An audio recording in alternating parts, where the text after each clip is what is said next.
माताओं ने स्वागत किया और माताओं ने जब देखा कि ये है श्याम सुंदर, यज्ञ के भोक्ता नारायण, आज यज्ञ के भोक्ता नारायण माताओं के गोद में बैठ करके माताओं के द्वारा भोजन बनाया हुआ स्वयं अपने हाथों से भोजन जिमा रही हैं। अब एक दो नहीं, कई ब्राह्मण पत्नियां हैं। भोजन करा करके माताओं ने प्रेम बना करके अच्छा लगा। भगवान ने, कन्हैया ने भोजन किया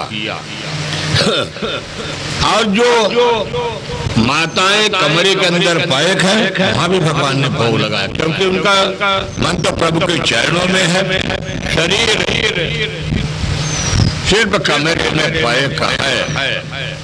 सुखदेव जी कहते हैं, राजन परीक्षित, माताओं ने अपने लिए कुछ भी नहीं मांगा, माताओं ने अपने लिए कुछ भी नहीं मांगा, अपने पति के लिए भी मांगा। माताओं ने कहा कि पहले तो मेरे पति देव आप अपमान कर चुके हैं, इसलिए मैं चाहता हूं कि प्रभु मेरे पति को आप अपराध को क्षमा कर दीजिए। सुखदेव जी कहते हैं, राजन परीक्षित, भक्ति में कितनी बड़ी सामर्थ्य है और भक्ति से बढ़कर के दूसरा किसी में शक्ति नहीं है। या पर कृपा राम कय होई, ता पर कृपा करहि न सब कोई। बाबा गोस्वामी तुलसीदास जी कहा है कि बिना प्रभु कृपा के एक भी वायुमंडल के पत्ते भी नहीं तोड़ते हैं। इस तरह के ब्राह्मण पतियों ने भोजन करवाया। अब भोजन करा करके अपने घर के लिए भगवान ने उनको वापस कर दिया कि आप लोग अपने अपने घर को जाइए। सुखदेव जी कहते हैं, राजन परीक्षित, पैसा कमाना तो कुछ नहीं, पैसा तो बड़े बड़े कमा लेते हैं, अरबों की संपत्ति होती है, पर जिसके शरीर में भक्ति नहीं है, भाव नहीं है। यदि आप देखिए बनारस में मणिकर्णिका घाट पर आज भी डोम राजा है, जो उसके दादा परदादा थे कालू। डोम राजा का नाम था कालू। मणिकर्णिका घाट में कोठी है, सिंहासन पर बैठता है, टैक्स लेता है, मुर्दे का टैक्स उसी के अधिकार में है, प्रशासन के अधिकार में नहीं है। पर उसका संस्कार, उसका व्यवहार उसको देखा जाए तो भले पैसा उसके पास पर्याप्त, परंतु जिसके जीवन में व्यवहारिकता नहीं है, प्रभु के प्रति समर्पण का भाव नहीं है, उसका जीवन किसी काम में नहीं है। सुखदेव जी कहते, राजन परीक्षित, अब जब ब्राह्मण पत्नियां लौट करके आती हैं तो इधर अब विचित्र गति होती। जिन ब्राह्मणों ने उन मित्र सखा का अपमान किया था, आज वही ब्राह्मण अपने पत्नियों के स्वागत करने के लिए के मंडप से बाहर आकर के स्वागत कर रहे हैं। पंडित जी को कहते आप लोग धन्य हो जिन्होंने भगवान कन्हैया का दर्शन लिया। अभी भगवान दर्शन देने के लिए मुझे आए थे, पर मेरे भाग्य में भगवान का दर्शन नहीं लिखा था और मैंने लौट करके चला जाता हूँ। तो पंडित जी लोग कहते हैं, एक जन्मं नात्र विद्या दीर्घ व्रतम बहुव्यता दीर्घ कुलम क्रियादाज्यम विमुखाम तपोज्ञे। मेरे जीवन को धिक्कार करते, कहते मेरा जीवन धिक्कार है, किसी काम का नहीं। क्यों? अरे पढ़ते पढ़ते वेद कर्मकांड पूजा कराते कराते आंखों में ये रोशनी कम हो गई, बाल पक गए, पर अपने प्रभु को पैसा के आगे प्रभु को हम लोग कुछ नहीं माना। और इन ब्राह्मण पत्नियों ने कुछ भी नहीं पढ़ा है। यह ब्राह्मण पत्नियां क्या है? ये सिर्फ अपने झाड़ू पोछा भोजन बनाना, पर भक्ति के मामले में हमारी मात्र शक्तियां 1 नंबर की हैं।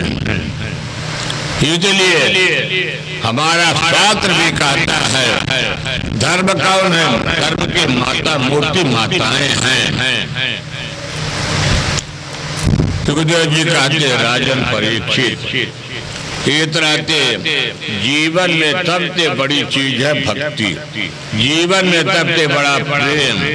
और जिसके जीवन में प्रेम नहीं है, भक्ति नहीं है, वह जीवन किसी काम का नहीं हो जाता है। इस तरह से ब्राह्मण पत्नियों को भगवान ने दर्शन दिया, भगवान ने आश्वासन दिया कि जाओ, अब तुम्हारे पति का जो विचार भावना तुम्हारे प्रति बड़ा समर्पण का भाव होगा। इस तरह से ब्राह्मण पत्नियों के ही सुंदर स्वागत किया जाता है। कुल वृंदावन बिहारी लाल की जय।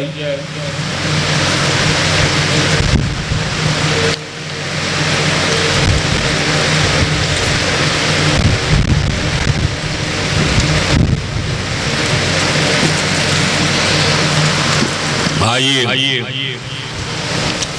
हम लोग चलते हैं भगवान के रास पंचाध्यायी में। रास पंचाध्यायी ये भगवान के नवधा भक्ति। ये तुम्हें गोपियां भगवान के कात्यायनी व्रत किया था। अब भगवान के कात्यायनी व्रत करने पर गोपियों ने अपने शरीर को वस्त्र हटा करके और अपना अपराध किया था। ऐसे ब्रज कुमारियों को भगवान ने वस्त्र को हरण किया था। आज जब गोपियों के जीव परमात्मा का मिलन हुआ, आज कोटि गोपियों को भगवान रास पंचाध्यायी के माध्यम से मिल रहे हैं। ये गोपियां कोई साधारण गोपियां नहीं है। ये गोपियां कौन है? मत्स्य गंगा, तुत गंगा और ये रामावतार में आती ये तभी गोपियां। आइए आप लोगों के रास पंचाध्यायी में ले चलते हैं। आज शरद पूर्णिमा की रात्रि है। शरद पूर्णिमा की रात्रि बड़ी सुंदर रात्रि है। कुमार के पूर्णिमा जी में घर में खीर बना करके और लटकाते हैं ऊपर कात्या चंद्रमा के किरणों के माध्यम से हो सकता है कुछ अमृत की वर्षा मिल जाए। आज उस रास पंचाध्यायी में आप सभी प्रवेश कर रहे हैं। रात का यह पावन अनुभूति कराने वाला है। जो जीवन में इस रास पंचाध्यायी को सुनते हैं, हरिदास स्वामी ने लिखा है कि बांके बिहारी का प्रागट्य करता भागवत भगवान की भक्तों की पूरी कथा के जीवन पवित्र हो जाती, वो है रास पंचाध्यायी। पांचवी बात ये कि तुझ बिचार जावे, छठी बार रात की अधिकारी होता है। तो भगवान के प्रति रास पंचाध्यायी में तर्क करते, निरर्थक तर्क करते। आप जरा विचार करिए कि जैसे कोई कीटनाशक दवाई खा ले बच नहीं सकता। उपमा देता भोलेनाथ की। भोलेनाथ तो सर्वांतर्यामी, उन्होंने तो हलाहल बिल्कुल ग्रहण किया। भगवान याद रात पंचाध्यायी जी समय शरद पूर्णिमा की रात्रि है। हसरत पूर्णिमा की रात्रि इतनी सुंदर रात्रि होती है कि सुई जमीन में आप खोद सकते हैं। ऐसा आइए हम लोग रात पंचाध्यायी में प्रवेश करते हैं। भगवान ने हसरत पूर्णिमा के दिन अपने बंसी को बजाया और जंगल में बंसी को बजाया। अजय तमें अपने बंसी को भगवान ने बजाया है, मुरली का निनाद किया है। बड़ी विचित्र गति होती है। आज उस मुरली के तान को सुन करके गोपियां अपने शुद्ध बुद्ध खो करके और जिस जंगल के तरफ भगवान की मुरली बज रही है, गोपियां उधर ही खिंचती चली जा रही। गोपियां किस दशा में कहते हैं, कोई भोजन बना रही, कोई आंख में अंजन लगा रही, कोई अपने जो भी जिस स्थिति में है वे सभी गोपियां भगवान की उठे अकेले जंगल में जा रही। निशम्य गीत में नंद नंद बरदनम ब्रजयित्या कृत गृहीत मानता आज मन्यरन्योन्य मले केतो यत्र कांतो यवलोल कुंडला।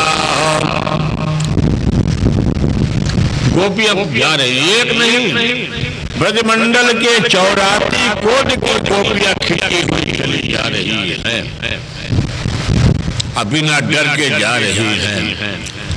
सुखदेव जी ने राजा परीक्षित से प्रश्न किया,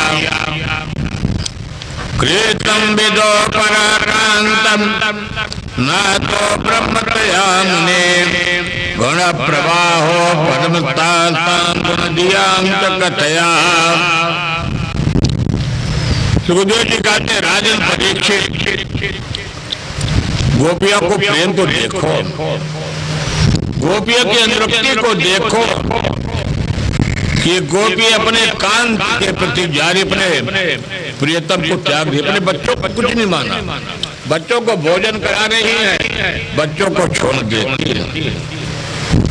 सुखदेव जी कहते, राजन परीक्षित, ओक्तम पुरस्ताद देत वैद्यम येद्यम यथागता विपन्न प्रतीकेतम किमताक्षो जितप्रिया। सभी गोपियां दौड़ी दौड़ी चली जा रही और गोपियां जा करके चारों तरफ से भगवान ने कहा, ये गोपियां झुंड के झुंड आ रहे हैं। भगवान ने कहा, कैसे? पहले तो भगवान जीव को बुलाते हैं और जब जीव भगवान के पास आते हैं तो भगवान परीक्षण करते हैं। कैसे? जैसे हम आप कोई पात्र लेने के लिए जाते हैं तो पात्र दुकान में जब देखते हैं मेरे अनुकूल रहेगा तब तो मैं खरीदूंगा, यदि मेरे उपयोगिता में नहीं तो मैं वापस चलाऊंगा या आगे बढ़ जाऊंगा। इसी तरह से भगवान ने गोपियों को परीक्षा लिया, ऐसा नहीं है। अजित में भगवान की महाराज मंडल लीला हुआ उस समय भगवान की आयु 7.5 वर्ष की थी। लोग अपने के पीछे न जानते नाना प्रकार के तर्क लोग करते हैं, ये तर्क कोई मतलब नहीं। भगवान ने अपने उन सुंदर गोपियों को पहले स्वागत किया। स्वागतम वो महाभाग प्रियम किम करवाणि वह प्रजत्या नामयम कच्चित ब्रूतागमन कारणम। भगवान ने कहा, ये आने का कारण बताओ।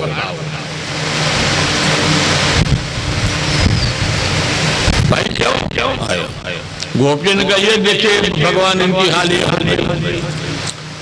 इन्होंने बंदे बजाया, मुझे बुलाया, कहते किस लिए आई? भगवान ने कहा मेरा बंसी बजाना काम। तो गोपियों ने कहा दाम गौर रूपा, भगवान उपदेश दे रहे हैं गोपियों को कि जंगल में अकेले नहीं आना चाहिए। घोर तत्व निवेदिता प्रतियात मध्यमा, क्योंकि तुम अकेले नहीं आना चाहिए। जंगल में अनेक प्रकार से कठिनाइयां होती हैं। शेर, चीता, भालू, मन चले युवा, ये तभी रास्ते में रहते हैं। आते स्त्रियों को कभी भी अकेले नहीं जाना चाहिए। भगवान ने यहाँ भी कहा कि शास्त्र की मर्यादा भी है कि कभी भी रात्रि के समय स्त्रियों को घर से अकेले जाना भी नहीं चाहिए। भगवान ने गोपियों को ये भी उपदेश दिया कि अपने पति की सेवा करना नारी का परम धर्म बताया जाता है। गोपियों ने कोई उत्तर नहीं दिया।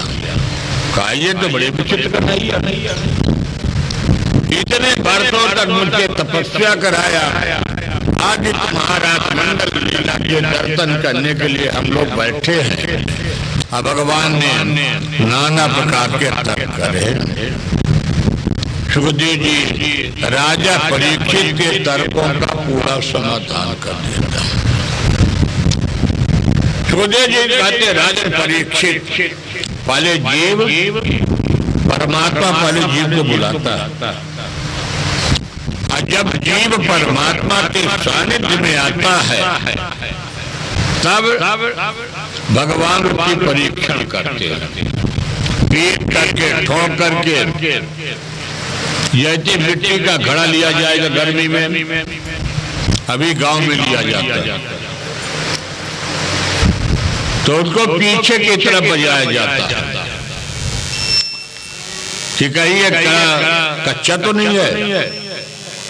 यदि उतनी अच्छी आवाज निकलती कहते नहीं ये घड़ा पका है। ये रहते भगवान पहले जीव को ठोक लेते हैं। क्यों ठोक बजा लेते हैं? इनके मन में किसी प्रकार से काम, क्रोध, मद, लोभ, मोह, मात्सर्य तो नहीं है। यदि कहीं थोड़ी सी गड़बड़ी है तो भगवान समझ जाते हैं, पर गोपियों में वो गड़बड़ी बिल्कुल नहीं। भगवान ने और भी गोपियों को उपदेश दिया कि भाई देखिए, आप अपने बच्चों को त्याग करके, अपने पति को त्याग करके, ये तो मेरा काम है बंसी का बजाना। सुखदेव जी कहते हैं राजन, कुछ गोपियां तो ऐसी स्थिति हो जाती हैं कि अपने दाहिने अंगूठे से पृथ्वी की करोदने लगती, खरोचने लगती हैं। भगवान ने गोपियों को महत्व भी समझाया है। सत्यम सर्व विचार पाद मूलम, स्त्रियों का परम धर्म होता पति। आप लोग अपने पति के पास जाओ, अपति के संग में रहो और अपने पातिव्रत जीवन को निभाओ। सुखदेव जी कहते राजन परीक्षित, जो पति लोग कुछ पत्नियां फंस जाती पति के चक्कर में, तो कमरे में पैक कर देती हैं, और कमरे में पैक करके ताला लगा दिए बाहर पे। पर गोपियों का शरीर तो उनके घर में है, मन तो ही राधा माधव के चरणों में लगा। सुखदेव जी कहते राजन परीक्षित, इस तरह से गोपियां पहले रोती हैं, बिलखती हैं। इसी पर मीराबाई ने बड़ा सुंदर कहा था, आए थे बर को क्यों बरे जो जन्मे और मर जाएं। मीराबाई ने कहा ये जो पति है सांसारिक पति है, ये तो जन्म लेते हैं और एक दिन संसार से इनको जाना है। बरबरिए गोपाल जी को जातो चुन लो अमर हो जाए। अरे राधा माधव को पति बनाओ, जिनके पति बनने पर भव सागर से मुक्ति मिलेगी। भगवान नारायण से ही भव सागर के पार बेड़ा करेंगे। मीराबाई को क्या कमी थी? चित्तौड़ की महारानी, पर मीराबाई ने सारे संपत्ति वैभव को त्याग दिया था और अपने पति राधा माधव को बना लिया था, गोपाल कृष्ण को बना लिया था कि मेरे पति कौन है? मेरे तो गिरधर गोपाल दूसरो न कोई, या के चिर मोर मुकुट मेरे पति सोई। मीराबाई कहती तो सांसारिक पति है, चित्तौड़ का मैं राजा हूँ, महारानी कहलाऊंगी और कल एक दिन समय आएगा कि वसुंधरा से नामो निशान मिट जाएगा, नाम मात्र क्या रह गया? याद दास। हाथवान जले कीच कीच प्रेम बोल बोई, अब तो बेल फैल गई अमृत फल होई। जब प्रभु के प्रति समर्पण भाव कर दिया जाता है तभी तो प्रभु ने अमृत का फल आया है। दद के मतानी बने प्रेम ते बिलोई, माँ का नतब काढ़ लियो छाछ पियो कोई। ये दधि मंथन करता है तो मक्खन उपयोग में आ गया और बचा छाछ, तो छाछ कोई पीने वाला नहीं है, खाली हो जाता, कोई पात्र में पड़ा दे देते। तो माँ करे तब काढ़ लियो छाछ पियो कोई, तो संतन ढिग ढिग बैठ लोक लाज कोई। दादी मीरा लाल गिरधर तारो अब सोई। ये तो मीराबाई स्वयं कहती हैं, ये सांसारिक सब के पति हैं। कितने अद्भुत विचार है मीराबाई कि चित्तौड़ की महारानी को त्याग दिया। आज इसी प्रकार से गोपियों ने भी, ये तो सांसारिक पति बच्चे, अब माधव जब गोपियों को परीक्षण कर लिया, इन गोपियों के मन में किसी प्रकार से कोई विकार नहीं है। अब गोपियों को चला है महाराज लीला। दो दो गोपी बिच बिच माधव, एक दो नहीं, कितने गोपियां हैं, कितने माधव। दो दो गोपियों के बीच में एक माधव। अब जरा तो आप विचार करिए कि कितनी गोपियां रही, तो उतने तो माधव भी थे। इसलिए भगवान के प्रति नरगल वार्तालाप करने तो क्या फायदा, क्योंकि भगवान राधा रानी की कृपा से इस तरह लाखों लाखों गोपियों का महारास लीला चलने लगा। गलबहिया डाल करके भगवान ने गोपियों की रास लीला प्रारंभ कर दिया। सुखदेव जी कहते हैं, राजन परीक्षित, अब गोपियों का अभिमान हो गया, इस शरीर में अभिमान आ गया। शरीर से मान भी होता है और शरीर से अभिमान भी होता है। और जब मान हुआ तो मान मिला और अभिमान हुआ तो सब कुछ समाप्त हुआ। तो गोपियों को यही स्थिति बन जाती है कि मैंने भगवान को पा लिया। तो गोपियों को जैसे मन में अभिमान हुआ तो माधव क्या किए कि गोपियों को छोड़ करके और भगवान अदृश्य हो गए। गोपियों ने बहुत खोजा, चारों तरफ से जंगल में जाकर के खोजा, पर भगवान अदृश्य हो गए, कहीं भी पता रहता नहीं है। ये पीपल के पेड़ के नीचे राधा रानी बैठी हैं। राधा रानी सभी गोपियों को बुला लेते हैं और राधा रानी गोपियों से कहती है, अरे गोपियां, मैं तो तुझको जानता हूँ, आप लोग जितना भी उसके पीछे पड़ोगे उतना तुम लोगों के दूर जाकर के भागेगा। राधा रानी समझाती है कि तुम लोग उसके पीछे मत पड़ो, सुखदेव जी कहते राजन परीक्षित, इतराते जब गोपियों का विलाप देखे भगवान, तो भगवान गोपियों के विलाप देख करके भगवान पुनः प्रकट हो जाते हैं। हाँ, भगवान जैसे प्रकट हुए तब पुनः पुनर्मागत कालिंजाम कृष्ण भावनाम समवेता जन्मोपेतम तदा गमन कांक्षिता। भगवान गोपियों को लेकर के आए हैं यमुना के किनारे। यमुना महारानी का भक्ति है और भगवान की पत्नी भी बनेगी। यही यमुना महारानी जी में प्रभु प्रथम दिन यमुना महारानी को अपने चरण रज का दर्शन दिया है। राधा रानी के बीच में गोपियां बैठी हैं, गोपियां ढोलना बंद कर देती हैं। राधा रानी बीच में है, गोपियां चारों तरफ से हैं। भागवत क्या है?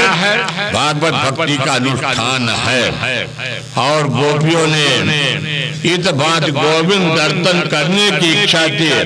इस भागवत में गोपी गीत की प्रार्थना की गई है, क्योंकि भागवत में गोपी गीत और नहीं और श्लोकों में गोपियों ने भागवत में स्तुति करती हैं। जयते तेजम जनमन ब्रजात्रयतेन्द्रिरात प्रदत्रहि जयते दितताम दीक्षित तावका त्वयि गीतात विचिन्वते। इस तरह से गोपियों के सुंदर 19 श्लोकों में विरह गीत की वेदनाओं को देती है। और गोपियों को जब भगवान ने विरह गीत को सुना तो गोपियों ने माधव के पास प्रकट हो जाते हैं और जैसे माधव के पास प्रकट होकर के गोपियों ने बड़ा ही सुंदर शब्दों में कहा, तब कथामृतम तप्त जीवनम कविर विपीड़ितम कल्मतापहम श्रवण मंडल त्रिमदादतम भ्रम गृणन्ति बूरिद जनाः। क्योंकि भगवान की कथा जीवन के अमृत को प्राप्त करती है। जो व्यक्ति भगवान की कथा को न श्रवण किया न कथा को कहा तो यह जीवन किसी काम का नहीं है। ये जो कान बनाया भगवान ने, यदि कान से भगवान की कथा नहीं हुई तो यह कान क्या है? यह गुफा के समान है। यदि वाणी से भगवान के गुणानुवाद नहीं किया गया वह वाणी के काम का, जैसे मेघ बरसात में टर टर बोलते हैं उसी तरह से वाणी की भी गति हो जाएगी। और भगवान के सुंदर श्रवण मंगल नाम ध्येय, भगवान की सुंदर कथा को आप सुनिए तो जो अंदर का दैविक भावतिक ताप है वह सभी भगवान की कृपा से सभी ताप दूर हो जाते हैं। माधव प्रकट हुए और माधव प्रकट होकर के अब गोपियों की ही महारात मंडल लीला प्रारंभ हुआ।